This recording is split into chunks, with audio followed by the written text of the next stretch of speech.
காயத்ரி மந்திரத்தை சாவித்திரி மந்திரம் என்று கூறுவார்கள். மந்திரங்களில் முதன்மையாக திகழும் காயத்ரி மந்திரம் மிகவும் எளிமையானது. அதே சமயம் இந்த காயத்ரி மந்திரத்திற்கு ஈடான மந்திரம் உலகில் வேறு எதுவுமே கிடையாது என்றும் கூறப்படுகிறது.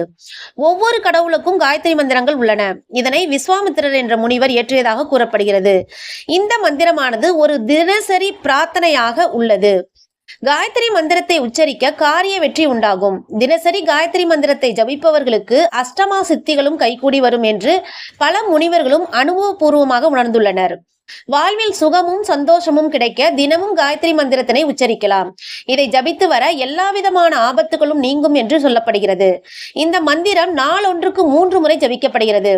காலையில் காயத்ரிக்காகவும், நடுப்பகலில் சாவித்திரிக்காகவும், மாலையில் சந்தியா காலத்தில் சரஸ்வதிக்காகவும் ஜபிக்கப்படுகிறது. காயத்ரி மந்திரத்தை குருவின் மூலம் உபதேசம் பெற்று ஜபிக்கலாம். இந்த மந்திரத்தை சரியான முறையில் உச்சரிக்கும் போது அவற்றின் சக்தியை நம்மால் உணர முடியும்.